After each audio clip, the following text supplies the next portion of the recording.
I think so. Good morning or good afternoon. And thank you for welcoming me here. Mayor Plato, want to just say that you've got a fantastic program and project here. And I think it's a real feather in the cap of the city of Cape Town to be concerned about biodiversity and about conservation. And I wanted to say, Mayor Plato, and also to greet all other dignitaries, including Mike Pansy, I think, as a dignitary to invite him, to welcome you. I wanted to put this project in a bit of context. I've thought long and hard about what would be useful for me to say here. And I wanted to say, Mayor Plato, that biodiversity, nature, and conservation is an area that is global. We have got a global program around protecting biodiversity and conserving land. And this project and program is just one of very many on the globe. But unfortunately, Mayor Plato, we're losing that battle. Species are still being lost. Ecosystems are still being destroyed. And so, in the last few years, biodiversity and conservation people have been one to say we must do our job differently. In the olden days, if you will remember, we used to conserve by fencing off areas into national parks or into gardens. It doesn't work anymore. We are losing species and ecosystems, degrading them to the level that they will never recover. And how can we as human beings, Homo sapiens, live on this earth and destroy other species? But unfortunately, we are. So we need to look at it differently, and this project is an example of how we looked at biodiversity conservation and nature conservation differently. It's not about fencing people out, which is the old-fashioned way of doing conservation and protecting biodiversity. It's about engaging people. It's about making people understand the value. One of the problems with conservation and nature in the past, in the apartheid past, for example, is that we actually moved people out of their areas to create some of those parks. Then why do you think people will be even interested in those parks if they were moved? And why do you think people poach and go into parks and cut the grass, etc.? So we have to do it differently. And Mayor Plato, this project is an example of doing conservation differently, of creating value from nature for ordinary people to understand the value of nature. We have many challenges in South Africa today. One of the big challenges, I think, and I'm sure you will agree with me, Mayor Plato, is the youth and unemployment and social cohesion, social togetherness that happens in a country like ours. And conservation and nature and the way we do it with stewardship and understanding is one of those solutions to our problems around youth and unemployment. And that's where we are passionate, very passionate indeed, about conservation and biodiversity and nature. It is a developmental sector. It will be always a developmental sector, and we want to get the value from it, economic value, social value. But there's also an element about biodiversity and conservation that people kind of shy away from, which is the spiritual and calming nature, of conservation, of natural areas, of green. And somehow we tend to forget that in our drive to create value and ecosystem value and water value. So I think that, and this is a common view that is going around the world now, not only in Cape Town, not only in South Africa, not only on the African continent, but globally, is the view that we must have of conservation and nature, that it must have spiritual value as well as economic value, etc. And as you know, urbanization is one of the biggest destroyers of biodiversity. And as the world urbanizes more and more, nature seems to be be on the back burner around what should be protected. And so those of us like myself who originally had a bit of a rural background think, urban is not a good thing. Why do we have so much? It would be better to be in a rural area. But the fact of the matter is that urbanization is a global phenomenon. It's happening all over. And there are positive things about urbanization. You can create clusters of people. We can have our families and our societies together when we urbanize. Information technology is easier. Education is easier. Business is easier under urban. So there's an inevitability about urbanization. We can't do away with it.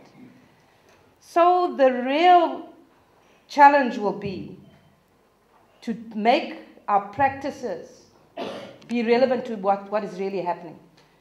Many conservationists, the view of conservation is in veldskoene and short pants out in the Kruger National Park, excuse me, colleague from SANBI, looking at trees, and enjoying the wildlife. But for the majority of people on this earth, increasingly, they are urbanized and need to have nature and be engaged with nature in a different way. That's why the National Botanical Garden system, which tends to be urban or peri-urban, is a very important window for biodiversity, for urban people. And so is a project like this. So I think, Mayor Plato, my main aim here is to really come and praise the leadership of the City of Cape Town and all the partners that have been involved in this amazing project. It started out at one site and grew to a number of sites in the Cape Flats area. And we see as SANBI a continuing relationship and support to your efforts. We want to be able to assist you via our Working for Wetland program, via our CREW program. And I want you all, when you leave here, to go into the internet and look at our biodiversity advisor and see where you live and where your project is situated and what kind of threatened species there are there. And what kind of ecosystems under threat you live on. Because the Biodiversity Advisor is an example of the kind of service that we need to give to the whole country around this, around urban conservation and protection of biodiversity. Your project has been a leader. This project has been a leader. And I hope that our support to it has been very valuable. I think one of the big outputs of this project is this amazing book, which I read on the plane coming here. And what was great to see the pictures of the faces of people. Many of you are in the room, actually. It's kind of nice.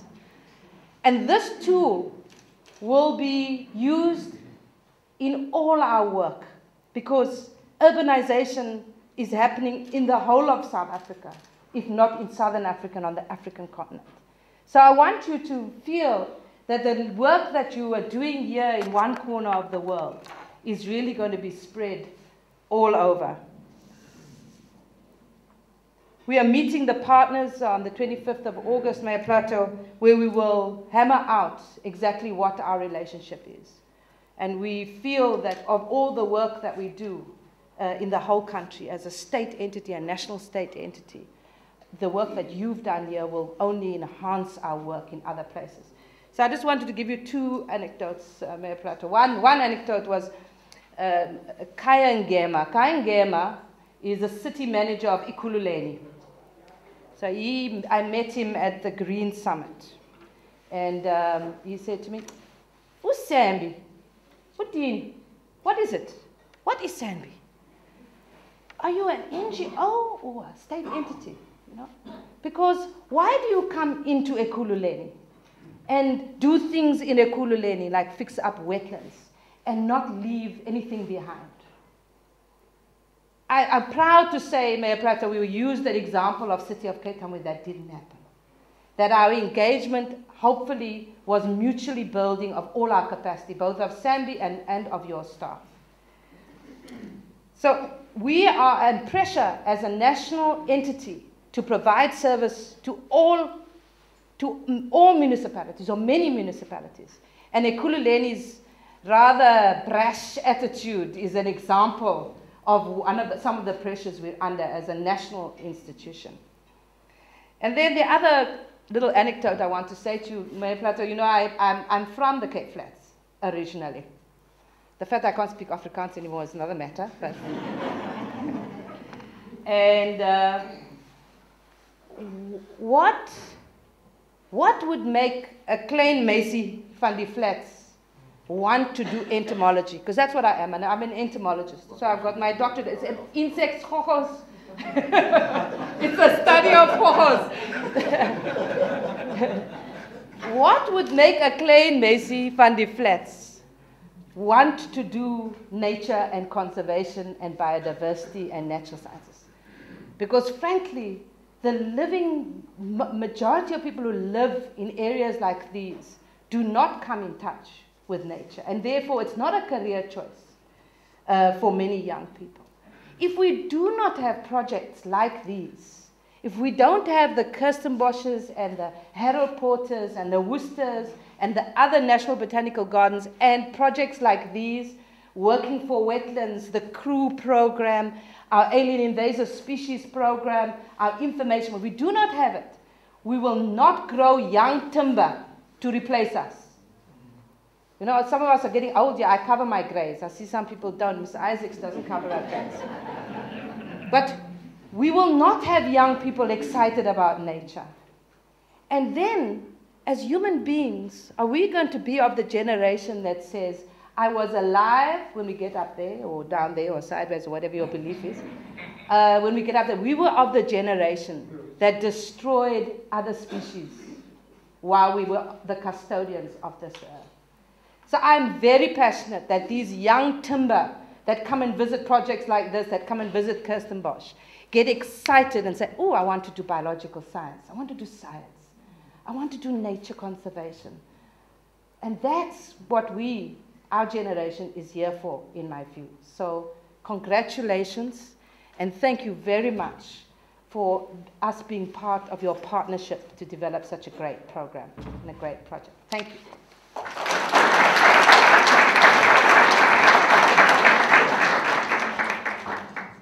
Thanks, Tanya. I think I can speak on behalf of